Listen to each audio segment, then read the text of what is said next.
ألا وإن الخير كله بحقائقه في الجنة ألا وإن الشر كله بحقائقه في النار ألا تعملوا وأنتم من الله على حذر فمن يعمل مثقال ذرة خيرا يره ومن يعمل مثقال ذرة شرا يره سبحان ربك رب العزة عما يصفون وسلام على المرسلين والحمد لله رب العالمين. اللهم صل على سيدنا محمد وعلى آل سيدنا محمد وبارك وسلم. اللهم صل على سيدنا محمد وعلى آل سيدنا محمد وبارك وسلم. اللهم صل على سيدنا محمد وعلى آل سيدنا محمد وبارك وسلم. میرے محترم بزرگوں، اللہ تعالیٰ نے ہمیں جو دین دیا ہے وہ کامیاب کرنے کے لیے ہے، اور اللہ نے جو دین دیا ہے وہ اپنی پسند کا نہیں ہے۔ دین کو ہم نے پسند نہیں کیا، اللہ نے ہمارے لیے دین کو پسند کیا۔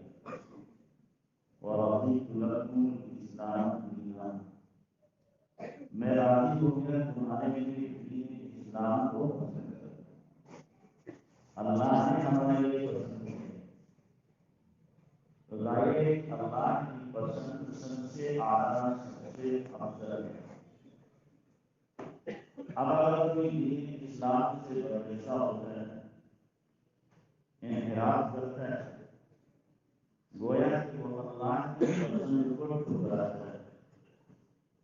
اللہ آپ نے تو میرے دین کو پسند کیا ہے پر مجھے دین پسند نہیں، اس سے بڑا نادان اور اس سے بڑا محروم قسمت کون ہو سکتا ہے؟ تو دین ہماری کامیابی کے لیے ہے۔ اور دوسری بات یہ ہے کہ دین آسان ہے، مشکل نہیں ہے۔ ہم لوگ سمجھتے ہیں کہ دین پہ چلنا بڑا مشکل ہے، لیکن حقیقت یہ ہے کہ دین آسان ہے۔ نبی علیہ الصلوۃ والسلام نے فرمایا ہے دین یسر، دین آسان ہے۔ قرآن میں اللہ نے فرمایا ہے ما جعل علیکم فی الدین من حرج، ہم نے تمہارے دین میں کوئی تنگی دشواری رکھی ہی نہیں، اور اللہ رکھ بھی نہیں سکتا، اس لیے کہ طاقت سے زیادہ بوجھ ڈالنا یہ ظلم ہے۔ اللہ بندوں پر ایسا دین کیسے تھوپ دے گا جس دین کو بندے اپنی زندگی میں لانے پر قادر نہ ہو۔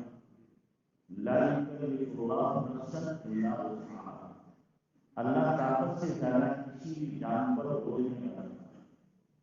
ہم اس دین پر بآسانی بسہولت چل سکتے ہیں جو دین اللہ نے ہمیں دیا ہے۔ یہ الگ چیز ہے کہ نفس کے تقاضوں کی وجہ سے اور بری عادتوں میں پھنس جانے کی وجہ سے اور شیطانی دسیسہ کاریوں اور وساوس کی وجہ سے ہم دین پر نہ چل رہے ہیں، لیکن اگر چلنا چاہیں گے تو چلنا آسان ہے اور اللہ آسانیاں پیدا کر دے گا۔ مشکل یہ ہے کہ ہم نے دین کو سیکھا نہیں، اور جس چیز کو سیکھا نہیں جاتا وہ چیز انسان کے لیے بڑی مشکل ہوتی ہے۔ مثال کے طور پر ایک بڑے میاں ہیں، 60 سال کی انہوں نے سائیکل چلانا نہیں سیکھی۔ آپ ان کو سائیکل تھما دو گھر سے کیسے لے جاؤ، انہوں نے کبھی ہندی میں نہیں پکڑا تھا، تو انشاءاللہ گھر تک کئی پٹری اٹھائیں گے، سائیکل کو بھی کھلائیں گے، اور ان سے پوچھا جائے سائیکل چلانا کیسا ہے، کہیں گے دنیا میں اگر کوئی مشکل کام ہے تو سائیکل چلانا ہے۔ کہ 2 مہینے پتلے پتلے اس کے اوپر بیٹھ کر کیسے چلے گی بغیر سپورٹ کے، تو ان کے لیے کیا مشکل ہے۔ لیکن 8 سال کا بچہ جس نے سائیکل چلانا سیکھ لیا اور وہ ہینڈل چھوڑ کر کے سائیکل روڈ پہ چلاتا ہے، اس سے پوچھو بھائی سائیکل چلانا کیسا ہے، اور آسان، اس سے آسان کوئی کام نہیں۔ اب بڑے میاں کے لیے سب سے مشکل کام ہے بچے کے لیے سب سے آسان کام ہے، تو آپ کیا کہیں گے کہ بچے نے سیکھ لیا اس لیے اس لیے آسان ہے، بڑے نے سیکھا اس لیے ان کی مشکل ہے۔ یہی حال ہمارا آپ کا ہے کہ ہم نے دین سیکھا نہیں ہے اس لیے مشکل ہے۔ اگر ہم دین سیکھ لیتے سمجھ لیتے تو ہمارے لیے دین پہ چلنا آسان ہوتا۔ اب دیکھیے نماز کا پڑھنا، جو نماز بچپن سے پڑھ رہا ہے اور عادی ہے اور نماز کو اپنے شوق اور نماز سیکھ لی ہے، اس کے لیے نماز پڑھنا آسان ہے، کوئی مشکل نہیں، بلکہ اس کے لیے نماز کا چھوڑنا مشکل ہے، پڑھنے کے مقابلے میں چھوڑنا مشکل ہے۔ لیکن جو نماز نہ پڑھتا ہو یا کوئی زبردستی پکڑ رہا ہے جسے مسجد میں نماز پڑھا دے گا تو اس کے لیے نماز کا پڑھنا بڑا مشکل ہے۔ قرآن میں اللہ نے فرمایا وَإِنَّهَا لَكَبِيرَةٌ إِلَّا عَلَى الْخَاشِعِينَ کہ نماز بہت بھاری ہے مگر جو خشوع سے پڑھنے والے ان کے بارے میں ہے۔ منافقین کے بارے میں اللہ نے قرآن میں فرمایا إِذَا قَامُوا إِلَى الصَّلَاةِ قَامُوا كُسَالَىٰ يُرَاءُونَ النَّاسَ وَلَا يَذْكُرُونَ اللَّهَ إِلَّا قَلِيلًا کہ جب وہ نماز کے لیے کھڑے ہوتے ہیں تو ہارے دل سے، کہاں نماز کا وقت آ گیا اب پڑھنا پڑے گی، اور نماز میں بھی اللہ کا ذکر بہت تھوڑا سا کرتے ہیں۔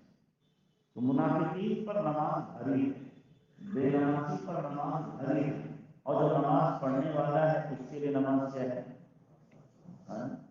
تیسرے نصیحت سیکھ لی اور اپنی تربیت کو نماز کے لیے آمادہ کر دیا، تربیت میں نماز رس بس گئی، پچھلے دین آسان ہے مشکل نہیں۔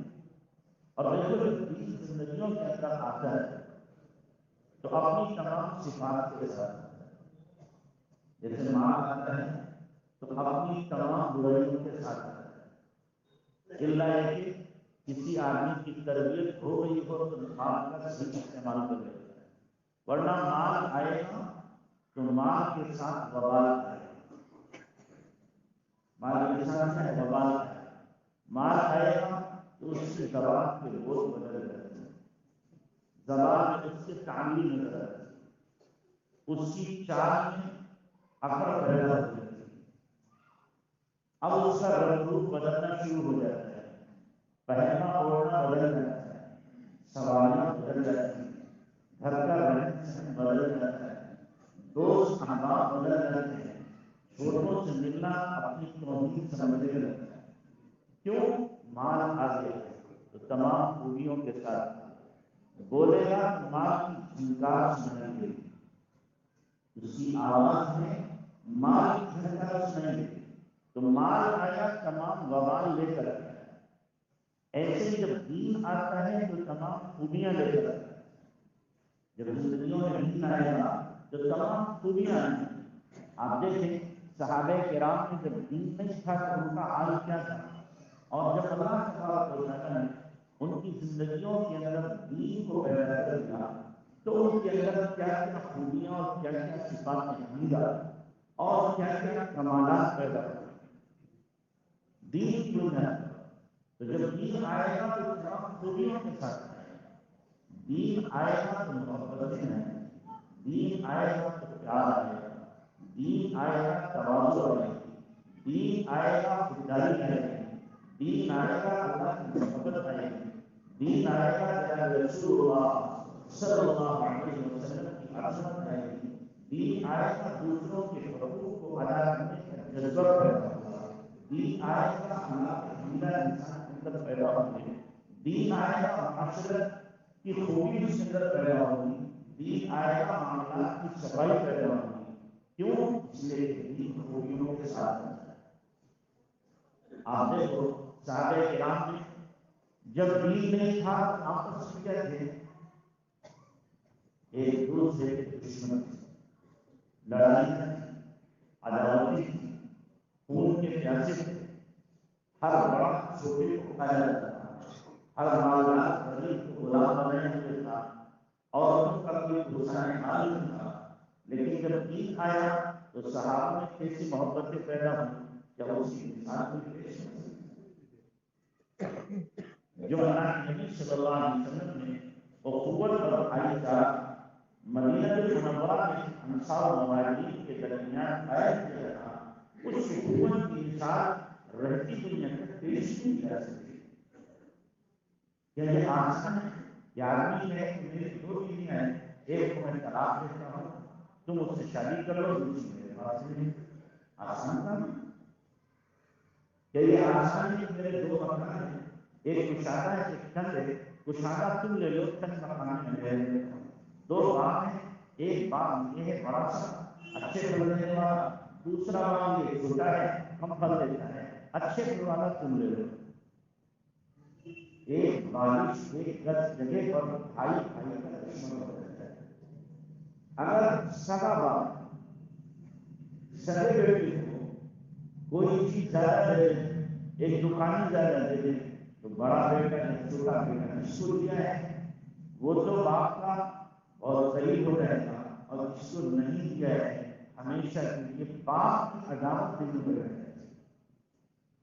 باپ ہی کا دشمن ہو جاتا ہے کہ باپ نے میرے ساتھ زیادتی کی، حالانکہ سوچنا چاہیے دیا کس کو ہے، میرے خون کو دیا ہے بھائی، آرام کس کو ہوگی، راحت کس کو ہوگی، میرے بھائی کو ہوگی، لیکن یہ نظریہ نہیں رہتا، نظریہ یہ ذہن میں رہتا ہے مجھے نہیں دیا بھائی کو، باپ نے زیادتی کی، باپ کو ظالم ٹھہرا دیتے ہیں، سگے بھائی کو دینا پسند نہیں، اور اگر دے دیا تو پھر مقدمے بھی ہو جاتے ہیں، لڑائیاں بھی ہو جاتی ہیں، عداوتیں بھی ہو جاتی ہیں، بعض مقامات پر خون خرابہ بھی ہو جاتا ہے۔ لیکن اللہ کے نبی جناب رسول اللہ صلی اللہ علیہ وسلم نے صحابہ کے درمیان جو قوت اور بھائی چارہ قائم کرایا تھا، وہ سگے بھائیوں میں نہیں تھا، وہ اجنبیوں میں تھا، خونی رشتے داریاں نہیں تھیں، بلکہ کہیں سے کہیں تک ان کا باہمی قرابت داری کا کوئی رشتہ تھا ہی نہیں، صرف دین رشتہ تھا۔ ایمان والے آپس میں کیا ہیں؟ بھائی بھائی ہیں۔ اس رشتے کا انہوں نے معصول یاد کیا۔ قرآن کہہ رہا ہے، نقشہ لکھ رہا ہے کہ تم اس وقت کو یاد کرو کہ کنتم اعداء فألف بین قلوبکم، کہ تم دشمن تھے، ہم نے تمہارے دلوں میں الفت اور محبت ڈالی، فألف بین قلوبکم فأصبحتم بنعمته اخوانا، تو نعمت دین کی وجہ سے تم آپس میں بھائی بھائی ہو گئے، جبکہ تمہارا حال یہ تھا کنتم علی شفا حفرۃ من النار فانقذکم منها، کہ تم جہنم کے کنارے پر پہنچ چکے تھے، ہم نے تمہیں وہاں سے بچا لیا۔ نعمت دین کی وجہ سے محبت پیدا ہو۔ اچھا، اسی کو سامنے رکھ کر کے اب ہم دیکھتے ہیں کسی گھر میں جتنے ممبر ہیں سب میں باہمی اگر بہت محبت پائی جا رہی ہے تو آپ کہہ سکتے ہیں کہ یہ دین ہے۔ اور اگر کسی گھر میں باپ کی بیٹے سے نہیں بنتی، بیٹے کی ماں سے نہیں بنتی، بیٹی کی بھائیوں سے نہیں بنتی، ساس کی اپنی بہو سے نہیں بنتی، اور بہو کی اپنے سسر سے نہیں بنتی، تو آپ کہہ سکتے ہیں کہ دین نہیں۔ دین ہوتا تو محبت ہے، دین نہیں ہے اس میں محبت ہے۔ دین تو محبت سکھاتا ہے، دین نفرت نہیں سکھاتا، دین ایک دوسرے کو جھیلنا سکھاتا ہے، ایک دوسرے کے جذبات کی قدر سکھاتا ہے، ایک دوسرے کو برداشت کرنا سکھاتا ہے۔ دین نفرت، عداوت، بغض اور کینہ دلوں میں پیدا نہیں کرتا۔ تو اگر کسی کو یہ چیز ہے، باہمی جھگڑے پائے جا رہے ہیں، رشا نہیں پائی جا رہی ہے، آپس میں تصادم ہو رہا ہے، ٹکراؤ ہو رہا ہے، ساس بہو کے اندر پیسیاں چلتی رہتی ہیں، بھائی بھائی میں جھگڑے ہوتے رہتے ہیں، آپ حلفیہ کہہ سکتے ہیں دین کے اندر دین نہیں۔ دین اگر ہوتا تو ایک دوسرے کے لیے دل کے اندر خیر کے جذبات، ایک دوسرے کے ہمدردی کے جذبات، ایک دوسرے کو انگیز کرنے کا جذبہ ہوتا، برداشت کیا جاتا۔ تو دین تو محبت سکھاتا ہے، دین نفرت نہیں سکھاتا، دین پیار سکھاتا ہے، دین عداوت نہیں سکھاتا۔ تو جب دین زندگیوں کے اندر آتا ہے تو خوبیاں پیدا ہوتی ہیں، دین زندگیوں کے اندر آتا ہے تو محبتیں پیدا ہوتی ہیں، دین زندگیوں کے اندر آتا ہے تو آپس میں ایک دوسرے کے اکرام کیا جاتا ہے، احترام کیا جاتا ہے۔ آپ دیکھو صحابہ کرام باہمی طور پر ایک دوسرے کا کیسے احترام کرتے ہیں، اور اگر کبھی کوئی جملہ بے احترامی کا نکل گیا، اللہ کے نبی کی اصلاح فرماتے ہیں یا آپس میں صحابہ کرام ایک دوسرے سے معافی طلبی کرتے ہیں۔ حضرت عمر رضی اللہ تعالیٰ عنہ کی زبان سے ایک مرتبہ حضرت بلال رضی اللہ عنہ کے لیے بے احترامی کا جملہ نکل گیا۔ حضرت بلال رضی اللہ عنہ نے جا کر اللہ کے نبی علیہ السلام سے شکایت کی۔ نبی علیہ السلام نے فرمایا عمر ابھی تمہارے اندر جاہلیت کے اثرات موجود ہیں، جاہلیت کے اثرات موجود ہیں۔ اب حضرت عمر کو دیکھیے، اللہ کے نبی کی طرف سے مشفقانہ کتاب اور ڈانٹ، تو حضرت عمر رضی اللہ عنہ اب حضرت بلال کا کیا احترام کرتے تھے کہ جب بھی حضرت بلال آتے حضرت عمر کھڑے ہو جاتے اور فرماتے سیدنا بلال، ہمارے آقا ہمارے سردار بلال، اور پھر اپنی چھوڑ دیتے کہ ہمارے آقا ہمارے سردار بلال ہے۔ حالانکہ بلال کیا ہے؟ غلام ہے، غلام۔ شکل صورت میں بھی کیا ہے؟ بہت ہی ہلکے پھلکے شکل صورت میں ان کے بارے میں آتا ہے بال کی سرخ کی طرح، جیسے کہ ہوتے ہیں حبشیوں کے کالے اور بال بالکل سرخ کی طرح، ناک موٹی سی، ہونٹ موٹے سے جیسے ہوتے ہیں، موٹے سے ہونٹ، پیٹ باہر کو نکلا ہوا، پھر بھی پتلی پتلی، ظاہری تو کچھ نہیں، ظاہری تو کچھ نہیں تھا، کالے ہیں لیکن دل بہت گورا ہے۔ دل کیا ہے؟ بہت گورا ہے۔ دل اتنے اجلے ہیں، اتنے صاف ہیں کہ اللہ کے نبی جناب رسول اللہ صلی اللہ علیہ وسلم نے اپنی سفر اندر میں ان کو کیا بنایا ہے؟ مؤذن بنایا ہے۔ اور اللہ کے نبی صلی اللہ علیہ وسلم نے بلال کا مقام بیان کیا ہے کہ قیامت کے لیے تمام مؤذنوں کے سردار کون ہوں گے؟ بلال۔ آپ علیہ السلام فرما رہے ہیں کہ بلال کیا بات ہے کہ میں نے دیکھا ہے کہ جنت میں میرے آگے آگے ہوں، خالی ہونے کی حیثیت سے جا رہے ہو، کون سا تمہارا عمل ہے؟ کون سا تمہارا عمل ہے؟ اللہ کے نبی صلی اللہ علیہ وسلم حضرت بلال نے فرمایا کہ نبی صلی اللہ علیہ وسلم جب بھی میں وضو کرتا ہوں مسجد آتا ہوں، 2 رکعت نماز پڑھ لیتا ہوں، 2 رکعت نماز پڑھ لیتا ہوں۔ مقام اتنا اونچا ہے، غلام تھے لیکن اللہ کے نبی صلی اللہ علیہ وسلم نے غلام کو غلام نہیں کہنے دیا، غلام کو سردار بنا دیا۔ کیا بنا دیا؟ سردار بنا دیا۔ تو جب دین زندگیوں کے اندر آئے گا تو محبت پیدا ہوگی، ایک دوسرے کا اکرام ہماری تربیت کے اندر خود پیدا ہو جائے گا، اور دین نہیں ہوتا باپ کا بھی اکرام نہیں ہے۔ باپ کو بھی آدمی مانتا ہے۔ ہمارے یہاں ہم جا رہے تھے وہاں پہ زیارت ہے، تو ایک بیٹے نے اپنے باپ کے منہ پر 3 مرتبہ تھوکا۔ جاہلی نہیں ہے، جاہلی نہیں ہے، پولیس میں ہے، پڑھا لکھا ہے، بی اے کیا ہوا، کیا کیا ہوا؟ بی اے۔ جس میں کہا کرتا ہوں بیچارے 2 حرف پڑھتے ہیں مجھے اٹھتے، اے بی ہے یا بی اے ہے؟ بھائی اے بی سی تو ہے، اور یہ بہت پڑھا تو کیا ہو گیا؟ بی اے الٹا ہو گیا۔ تو یہ کام بھی کیا کرتے ہیں؟ پڑھ کے الٹے ہی پڑھنے سے پہلے بیٹھ کے گھر میں کام کرتا تھا، اب اسکول پڑھنے جاتا ہے تو کیا کرنے لگا کہ کھڑے ہوتے ہیں الٹے کام کرتا ہے۔ پہلے بیٹھ کے کھانا کھاتا، کیسے کھائیں؟ کھڑے ہوتے ہیں۔ کیوں؟ پڑھ لیتے ہیں، پڑھنے لکھنے کے بعد الٹی تصویر ہو جاتی ہے۔ پڑھنا لکھنا برا نہیں، آدمی ڈگریاں حاصل کرے لیکن اپنی تہذیب کو، ثقافت اور کلچر کو تو باقی رکھے، انسانیت تو باقی رکھے، اسلام تو باقی رکھے، اپنے تشخص کا کیا ہے خیال رکھے۔ یہ کیا کہ سب کچھ دھوکے کے ساتھ کر دے تو پڑھا لکھا ہے اور باپ کے منہ پر کیا کر رہا ہے؟ تھوک رہا ہے۔ پڑھا لکھا ہے باپ کو گالی دے رہا ہے، پڑھا لکھا ہے باپ کو مار رہا ہے۔ کیوں؟ یہ پڑھائی لکھائی کہنے کی ہے؟ پیٹ بھرنے کے لیے ہے، آخرت بنانے کے لیے نہیں ہے۔ یہ پڑھائی لکھائی دین کے لیے نہیں ہے، اپنی زندگی کمانے کے لیے ہے۔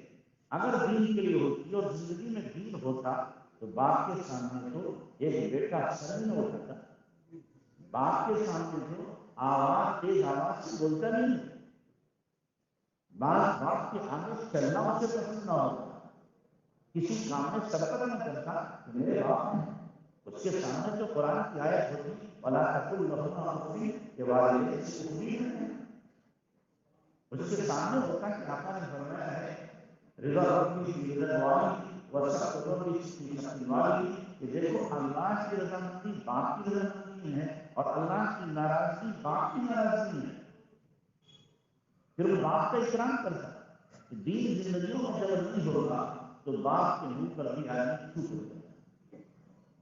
حالانکہ اللہ کے نبی صلی اللہ علیہ وسلم کی حدیث ہے، آپ نے فرمایا مراسی ابن داؤد کی ہے کہ من ضرب اباه فاقتلوه، کہ جو اپنے باپ کو مارے اسے قتل کر دو، سماج میں رہنے اور حق نہیں۔ کہ اپنے سب سے بڑے محسن اللہ کے نازل رسول اللہ کے نازل سب سے بڑا محسن کون؟ ہاں، ان کو مارا ہے، وہ اس معاشرے اور سماج میں ساتھ لے کے رکھا نہیں ہوتا۔ تو جب دین آئے گا، دین آنے کے بعد باپ کی قدر ہر ایک کے حقوق کو پہچانے گا۔ ابھی کل عمری میں بیان تھا، دوپہر سے پہلے عمری سے پہلے الیکشن لگا، وہ 18-19 سال میرے اس سے تعلقات سے چار نہیں لگا رہا، تو کہنے لگا مفتی صاحب اب سمجھ میں آیا دنیا کیا ہے، میں تو دنیا کا کتا بنا ہوا تھا، کیا کہہ رہا ہے، دنیا کا کتا بنا ہوا تھا، دنیا میں پھنسا ہوا تھا، اب پتہ چلا ہے کہ دین کیا ہے اور دنیا کیا ہے۔ جب دین کا پتہ چلتا ہے تو آدمی کو احساس ہوتا ہے، پھر اسے اپنے وقت کے ضائع کرنے کا غم ہوتا ہے، احساس ہوتا ہے کہ میں نے اپنا وقت کہاں برباد کرنا ہے، بربادی میں لگا دیا، مجھے کیا کرنا تھا، کیا کر رہا تھا، کہاں جانا تھا، کہاں چلا گیا، کون سی محنت کرنا تھی، کیا محنت میں نے کر ڈالی، بنانا آخرت کی، بنا گیا دنیا کو، راضی کرنا تھا اللہ کی، راضی کر گیا انسان کو، کیا کر بیٹھے۔ اس لیے دین سمجھ میں آئے گا اور دین زندگیوں کے اندر آئے گا تو پھر انسان کی زندگی کا رخ ہی کچھ ہوگا، رخ تبدیل ہو جائے گا۔ آپ صحابہ کی زندگیوں کو اٹھا کر کے دیکھو کہ اللہ نے ان کی زندگیوں کو کیسے بدلا ہے۔ حضرت عمر رضی اللہ تعالیٰ عنہ کیسی زندگی تھی اور کیسے روٹی سمجھتے انسان کہ جن کو اونٹ چرانے نہیں آتے، بکریاں چرانے نہیں آتی تھی، دین میں داخل ہونے سے پہلے، اور پھر عمر کو ابو جہل عمیر کہلاتا تھا کہ تم عمر نہیں کہتے ہو، اس نے ابو جہل کا نام دیا تھا عمر بن ہشام، تو حضرت عمر کو عمیر کہا جاتا تھا، ابو جہل کو عمر کہا جاتا تھا، اور اس کا لقب تھا ابو الحکم۔ ابو الحکم کے معنی فیصلوں کا باپ، یعنی جج تھا مکے کا حضرت ابوبکر، اور ابو جہل، یہ دونوں مکے کے تمام جتنے بھی قضیے ہوتے تھے بیٹھ کر نکالتے تھے، ان کو اللہ تعالیٰ نے قوت فیصلہ عطا فرمائی تھی، سمجھ بوجھ دی تھی، تو یہ دونوں فیصلہ کرتے تھے۔ تو عمر کو کہتا تھا کہ تم عمیر اپنے آپ کو، لیکن حضرت عمر رضی اللہ تعالیٰ عنہ ایمان لے آئے وہ تو عمر ہو گئے، اور ابو الحکم جو تھا یہ کیا ہو گیا، ابو جہل ہو گیا۔ اللہ کے نبی نے اس کا لقب کیا رکھا، یہ ابو الحکم نہیں ہے، ابو جہل کی حالت کا نام، سب سے بڑا جاہل ہے۔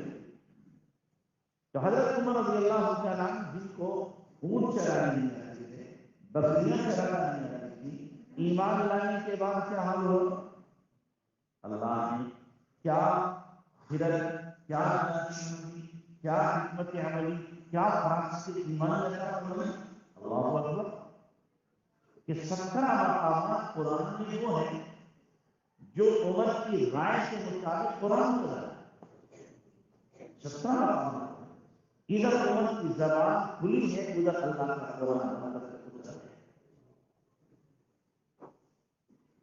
اللہ کے نبی صلی اللہ علیہ وسلم نے فرمایا حق عمر کی زبان پر بولتا ہے، حق عمر کی زبان پر بولتا ہے۔ آپ نے کہا عمر ملہم من اللہ ہیں، ملہم من اللہ، اللہ کی طرف سے ان کے دل میں حق کا الہام دیا جاتا ہے، حق کو ڈالا جاتا ہے۔ اللہ کے نبی صلی اللہ علیہ وسلم کے ہیں ابوبکر کے بعد سب سے قریب ساتھی اور ہمیشہ قریب رہے، اور آج بھی قریب میں سوئے، آج بھی قریب میں سوئے۔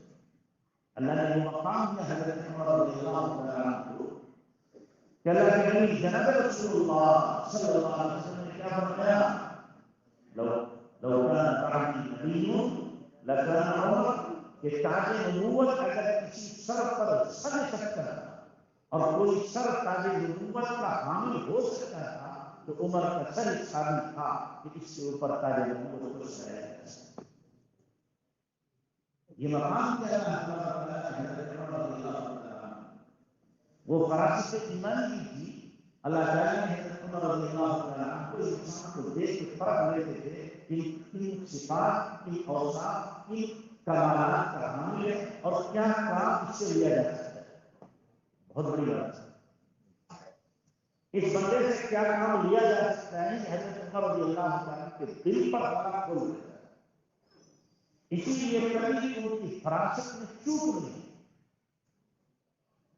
جو چیز طے کر لی، جو کہہ لیا وہی صحیح ثابت ہو۔ اللہ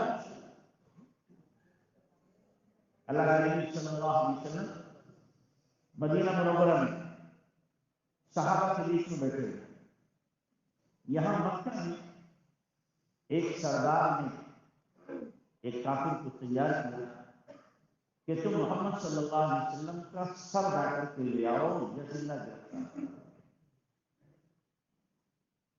وہ تیار ہو گیا کہ ٹھیک ہے، لیکن یہ دو شرطیں ہیں۔ ایک شرط میری یہ ہے کہ میرے اوپر قرضہ بہت ہے، اگر میں وہاں پکڑا گیا اور مارا گیا تو یہ جتنے بھی قرض پائے سب کہیں گے ہمارا قرضہ لے کے مر گیا، ہمارے بچوں کی جانیں چھوڑ۔ دوسرے میرے بچے چھوٹے چھوٹے ہیں، ان کی کفالت کا مسئلہ اگر میں مر گیا کہ بچوں کی کفالت کون کرے گا، دیکھ کون کرے گا؟ تو سردار کافر نے کہا دونوں ذمہ داریاں میرے سے، دونوں ذمہ داریاں میرے سے، اگر تمہارا گیا قرضہ بھی میں ادا کروں گا اور جب تک میں زندہ ہوں تیرے بچوں کی کفالت کی ذمہ داری میرے سے۔ بہت زہر میں بجھا کر کے تلوار تیز رفتار اونٹنی دی جاؤ، یہ چلا اور مدینہ پہنچا، مسجد نبوی کے سامنے اونٹنی سے اتر رہا ہے۔ حضرت عمر سامنے دیکھا تاب، جیسے اتنا گریبان پکڑا، اے خبیث یہاں کیسے آیا، یہاں کیوں آیا؟ کہ رشتہ داروں سے ملنے آیا، کہ نہیں سچ بتا کیوں آیا، سچ بتا کہ رشتہ داروں سے ملنے آیا، کہ نہیں کہتے ہیں نا بدلے بدلے سے سرکار نظر آتی ہے کہ تیرے تیور بتا رہے ہیں کہ گڑبڑ ہے، پکڑو اسے گھسیٹ لے۔ اللہ نے جنہیں میں مسجد اس اندر سے دیکھ لیا، فرمایا عمر چھوڑو اسے، آنے دو، چھوڑ دو اسے۔ حضرت عمر نے چھوڑ دو، لیکن بھاگ کر کے صحابہ کے پاس پہنچے اور کہا اللہ کے نبی کو بیچ گھیرے میں لے لو، مجھے اس کا ارادہ اچھا نہیں لگتا، یہ ہے فراست، مجھے اس کا ارادہ اچھا نہیں لگتا۔ صحابہ نے بیچ گھیرے میں لے لیا، وہاں کر کے پیچھے بیٹھا، اللہ کے نبی نے فرمایا بھائی ادھر آگے بلایا، اپنے سامنے دکھا دیا۔ آپ نے سمجھ کیوں آیا؟ کیونکہ وہ رشتہ داروں سے ملنے آیا، سچ بتاؤ کیوں آیا؟ کہ کہتا ہوں رشتہ داروں سے ملنے آیا، آپ نے سنا صحیح بتاتے ہیں کیوں آیا ہے؟ کہ رشتہ داروں سے ملنے آیا۔ اچھا تم نے فلاں جگہ پر فلاں مکہ کے کافر سردار کے ساتھ بیٹھ کر کیا میٹنگ کی تھی، اور کیا اس نے تمہارے بچوں کی کفالت کا اور تمہارے قرض کو چکانے کا اگر تمہارے گئے وعدہ نہیں کیا، زبان نہیں کی، اور یہ تم زہر میں بٹھا کر کے تلوار نہیں لائے ہو اس لیے کہ میرا سر قلم کرو، تو وہ پکا بکا ہے، پیلا پڑ گیا چہرہ، کہنے لگا اشہد ان لا الہ الا اللہ واشہد ان محمد رسول اللہ، اور کہنے لگا کہ ہو ہی نہیں سکتا آپ کو کوئی خبر دے، یقیناً آپ کا آپ کے رب سے گہرا تعلق ہے، کسی رب نے مسلمان۔ مجھے یہاں سے بتانا تھا حضرت عمر رضی اللہ عنہ کی فراست۔ جب دین میں نہیں تھے تو کیا حال تھا، اور جب دین کے اندر داخل ہوئے تو کیا حال تھا، کیسا اللہ تبارک و تعالیٰ نے نوازا۔ جب آدمی مکمل دین میں اپنے آپ کو لگا دیتا ہے تو اللہ تبارک و تعالیٰ فتح کی باتیں ذہن میں خود لا دیتا ہے۔ کیسے کام کیا جائے اللہ سمجھا دیتا ہے۔ جیسے صحابہ کو اللہ نے سمجھایا، ساری دنیا کے اندر صحابہ گئے نہیں، جس علاقے میں گئے کیا صحابہ نے ان کی زبان سیکھ کر دین کا کام کیا کہ جی ہم یورپ جا رہے ہیں، افریقہ جا رہے ہیں، لہذا ان کی زبان سیکھے بغیر کیسے دعوت دیں گے، لہذا پہلے زبان سیکھو پھر دعوت دو۔ ایسا ہے، صحابہ نے ان کی زبان نہیں سیکھی، اپنی زبان میں سیکھی، اپنی زبان میں سیکھی۔ انہوں نے عجم کو عرب کو بنا دیا، عرب کو عجم میں بنا دیا کہ ہم عربی بولتے تم بھی عربی سیکھو۔ صحابہ نے ان کو عربی سکھا دی۔ اسی لیے افریقہ کے کتنے ملک ہیں جہاں عربی بولی جاتی ہے، یورپ کے کتنے ملک ہیں جہاں عربی بولی جاتی ہے، وہ صحابہ کی برکت سے کہ صحابہ کرام وہاں گئے اور ان کی مادری زبان کو کیا کر دیا، تبدیل کر دیا، مادری زبان کو کیسے بنانا۔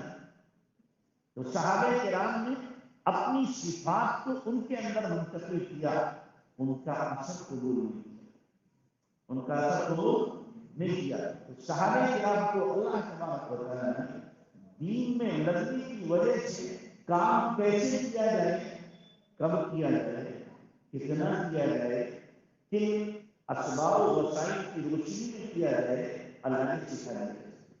اور اسی اعتبار سے وہ کام کرتے تھے۔ حضرت عمر رضی اللہ تعالیٰ عنہ کو اللہ نے سکھایا، اور اس بات کو حضرت عمر رضی اللہ تعالیٰ عنہ نے واضح کر دیا تھا اس چیز کو کہ دین کی وجہ سے ہمیں سب کچھ ملا ہوا ہے۔ جب حضرت عمر رضی اللہ تعالیٰ عنہ بیت المقدس فتح و واپسی کی چابی لینے جا رہے ہیں، حضرت عمر رضی اللہ تعالیٰ عنہ سے پہلے جو بیت المقدس کے پادری تھے، انہوں نے کہا کہ اپنے امیر المومنین کو بلاؤ، ہم اسے ہی چاہتے ہیں۔ ٹھیک ہے۔ حضرت خالد بن ولید حضرت عمر رضی اللہ تعالیٰ عنہ کے شبیہ تھے، ان کا چہرہ ملتا تھا اور آواز بھی بہت ملتی ہوئی تھی، بہت ملتی ہوئی تھی۔ تو لوگوں نے پیش کیا کہ ہمارے امیر لشکر اسے بات نہیں کہیں گے۔ انہوں نے دیکھا اوپر سے نیچے تک کہ وہ نہیں ہے کچھ جیسا ہے، وہ نہیں ہے اس جیسا ہے، اسی کو بولا۔ کیونکہ ان کی کتابوں میں باقاعدہ تصویر بنی تھی حضرت عمر رضی اللہ عنہ، اور ساتھ لکھے ہوئے تھے حضرت عمر رضی اللہ تعالیٰ عنہ۔ اب حضرت عمر رضی اللہ تعالیٰ عنہ چلے کیسے، ایک غلام سواری ایک ہے، دو باری باری دونوں کے اس کے سوار ہوتے، اشان کے ساتھ چلے۔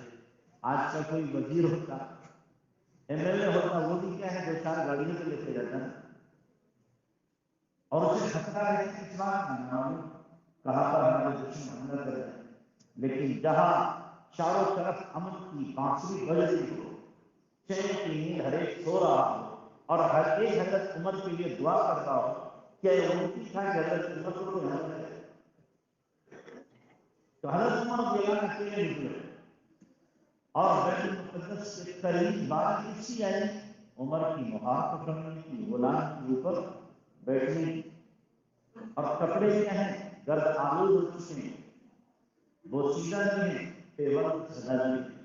ابو عبیدہ بن جراح رضی اللہ عنہ عربی گھوڑا لے کر کے، عمدہ جوڑا لے کر کے کہ آپ یہ جوڑا پہن لیں، عربی گھوڑے پہ سوار ہو جائیں، شان کے ساتھ ہیں، کیسے ہیں، شان کے ساتھ ہیں۔ حضرت عمر رضی اللہ تعالیٰ عنہ سب جملہ فرمایا تھا، کیا فرمایا تھا، اعزنا اللہ بالاسلام ولو ابتغينا العزة بغير الاسلام اذلنا اللہ۔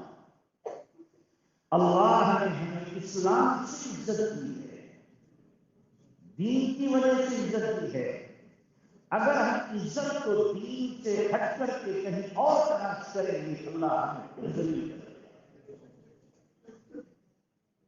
یہ حضرت عمر رضی اللہ عنہ نے ہم سب کو سبق دیا ہے، پوری امت کو درس دیا ہے کہ عزت کا تعلق اسباب میں، مال میں، چیزوں میں نہیں، عزت کا تعلق دین میں.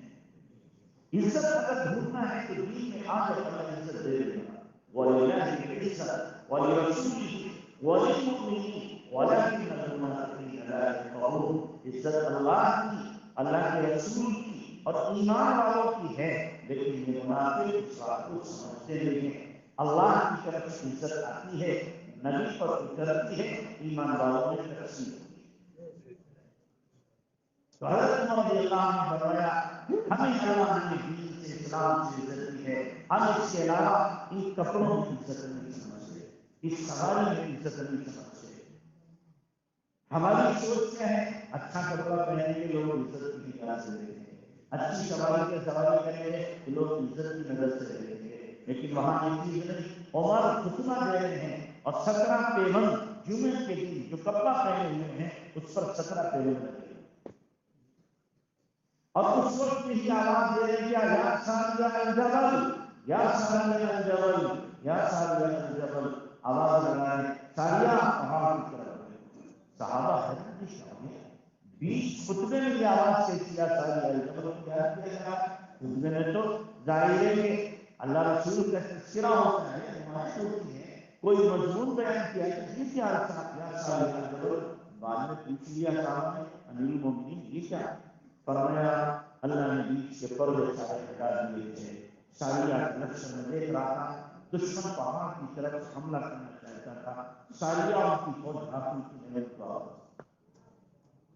بعد میں پوچھا جب لشکر آیا ہو کہ جمعے کے دن فلاں وقت میں تمہیں جو آواز سنی تھی کہ ہاں ہمیں امیر المومنین کی آواز نہیں، ایسا کہ یہی کہنا آواز ہے. تو حضرت عمر رضی اللہ عنہ نے سمجھ لیا کہ کپڑوں میں عزت نہیں، سواریوں میں عزت نہیں، اسباب میں عزت نہیں، عزت کس میں ہے؟ دین میں ہے. اللہ کرے میرے آپ کے بات سمجھ ابھی ہم سمجھ میں آئی نہیں، سمجھ میں آئی نہیں. ہم عزت نہ معلوم کہاں کہاں ڈھونڈ کن کن چیزوں میں تلاش کریں. کوئی سمجھتا ہے بہت شاندار کوٹھی ہوگی تو عزت مل جائے گی، کوئی سمجھتا ہے میرے پاس بیلنس ہوگا تو عزت مل جائے گی، کوئی سمجھتا ہے میری باڈی شاندار ہوگی تو لوگ کیا ہے مجھ سے ڈریں گے، عزت کریں گے. کوئی سمجھتا ہے کہ جناب چار سے میرے آگے پیچھے چلنے والے ہٹو بچو کرنے والے ہوں گے تو اس میں کیا ہے میری عزت ہوگی. کوئی سمجھتا ہے میں روزانہ 20 نیا جوڑا پہنوں اس میں عزت ہوگی. کوئی سوچتا ہے دسترخوان سجاؤں اس میں عزت ملے گی. نہیں، عزت اللہ صرف اور صرف اس میں رکھی ہے دین میں. اور عزت ہے کس کے پاس؟ قرآن کیا ہے؟ عزت ساری کس کے پاس ہے؟ اللہ کے پاس. کس کے پاس ہے؟ اللہ کے پاس. وہیں سے آئے گی چیزوں میں سے. تو حضرت عمر رضی اللہ عنہ کی شان کے ساتھ جا رہے بیت المقدس سوچے وہ کتابیں کھولے ہوئے تھے، جو پادری تھے کتابیں کھولے ہوئے تھے. حضرت عمر کو نظر آتے پھر اپنی کتاب، پھر حضرت عمر پھر اپنی کتاب. جب پوری طرح چیک کیا حضرت عمر کو دیکھ لیا شادی کرا لیا. کہنے لگے ایک بات میں شبہ ہو رہا ہے ذرا سا. کیا بات؟ کہ ہماری کتابوں میں لکھا ہوا ہے 13 پیوند یہ کپڑوں جو امیر المومنین آئے گا، ہمیں 11 دکھ رہے 2 کہاں 11 دکھ رہے 2 کہاں. حضرت عمر نے بغل اٹھایا کہ دیکھو ایک یہاں اتنا پتہ تھا وہ اتنا پتہ. پھر چالی حوالے کی اور کہا تجھ سے لڑائی کرنا موت کو دعوت میں ہے، تجھ سے لڑائی کرنا موت کو دعوت میں ہے. ہماری کتابوں میں لکھا ہوا ہے کہ اس شان کے ساتھ ایمان والوں کا امیر المومنین آئے گا تو اس کو کیا کرنا چاہیے؟ حوالے کر دینا، مجھ سے لڑنا. عزت بولو کس میں ملی؟ کپڑوں میں، پیوند زدہ کپڑوں میں، غبار آلود کپڑوں میں، اور پھر پیدل چلنے میں. کیوں؟ حقیقی دین ان کے اندر موجود تھا. حقیقی دین موجود تھا ان کے اندر، اس لیے ہم کو کوشش کریں اللہ کرے ہماری زندگی میں حقیقی دین نہ جائے. ایک ہے دین کا لیول اور ایک ہے دین کی حقیقت. یہ دین کا لیول کیا ہے؟ دین کا لیول لباس دین کا لیول ہے، دین حقیقی نہیں. حقیقی دین کا تعلق تو کیا ہے؟ آدمی کے اندر سے، اس کی صفات سے، اس کی خوبیوں سے، اس کے اخلاق سے، اس کی زندگی کا پورا اسلام میں ڈھل جانا. جیسے ہمارے بھائی کیا کرتے ہیں؟ چلہ لگا دیا، اس نے چلے کا بلا لگا. کیا لگے؟ چلے کا بلا. کہ ہم تبلیغی ہو گئے. چلہ لگانے سے تبلیغی ہو رہا، 4 مہینے لگانے سے تبلیغی ہو رہا نہیں. نہ چلے سے تبلیغی ہوگا، نہ 4 مہینے سے تبلیغی ہوگا. اصل جو تبلیغی وہ ہے کہ اس کے اندر زندگی بدل جائے. وہ ہے اصل اس کی زندگی میں دین آ جائے. ایک آدمی زندگی پوری لگا دے اور اگر اس کی زندگی میں دین نہیں آیا تو اسے تبلیغ نہیں آیا، وہ دائی نہیں. دائی تو وہ اثر ہے کہ جب اس کا وقت لگا تو زندگی کا رخ پلٹ گیا، پانسا پلٹ گیا زندگی کا. پہلے زندگی کسی اور ڈگر پر تھی، اب زندگی کسی اور ڈگر پہ ہے. اب صاف صاف کہتے ہیں کہ نہیں، حقیقی دین یہی ہے اور حقیقی زندگی یہی ہے. ان هذا صراطی مستقیما فاتبعوه ولا تتبعوا السبل فتفرق بكم عن سبیلہ. کہ دیکھو یہ ہے جس کا راستہ، اس میں چلو، اس کے علاوہ کسی اور پہ نہ چلو ورنہ بھٹک جاؤ. زندگی بدلے. تو اس لیے میرے بھائیوں اپنے اندر دین لانے کی کوشش کرو، دین لانے کی کوشش کرو کہ ہمارے اندر حقیقی دین پیدا ہو. یہی مقصود ہے قلوں سے، یہی مقصود ہے 4 مہینے سے، یہی مقصود ہے 5 مہینے سے، اور یہی مقصود ہے کیا؟ مدرسوں سے. یہی مقصود ہے خانقاہوں سے، مسجدوں سے. سب سے مقصود کیا ہے؟ کہ زندگی میں کیا آ جائے؟ دین آ جائے. اور ایسا دین آئے، ایسا دین آئے کہ اللہ، ایسا دین آئے کہ اللہ کیا ہو جائے؟ راضی ہو جائے. اپنی مرضی کا دین نہیں، اللہ کی مرضی کا. ایک دین کون سا ہے؟ اپنی مرضی کا، کہ جس میں اپنا مفاد دکھ رہا ہے اس پر تو چلتے ہیں، اور جس میں اپنا نقصان دکھ رہا ہے اس کو چھوڑ دیتے ہیں. یہ تو مرضی کا نہیں ہے. ہمیں حکم کیا ہے کہ ہم دین پر چلیں گے، خوشحالی میں بھی، تنگحالی میں بھی. دل چاہے گا تب بھی اور دل نہیں چاہے گا تب بھی. ہر حال میں ہم دین پہ چلیں گے. بیمار ہوں گے تو بھی دین پہ چلیں گے، صحت مند ہوں گے تو بھی دین پر چلیں گے. حالات سخت ترین ہوں گے تو بھی دین پر چلیں گے، حالات موافق ہوں گے تو بھی دین پر چلیں گے. جیسے صحابہ کرام نے اللہ کے نبی صلی اللہ علیہ وسلم سے جب بیعت اقبال اللہ آپ نے لی ہے اور بیعت عباس ثانیہ لی ہے تو صحابہ سے بیعت اسی بات کرتی کہ اللہ کے نبی ہم آپ کی فرمانبرداری کریں گے، خوشحالی میں بھی، تنگحالی میں بھی. دل چاہے گا تب بھی اور دل نہیں چاہے گا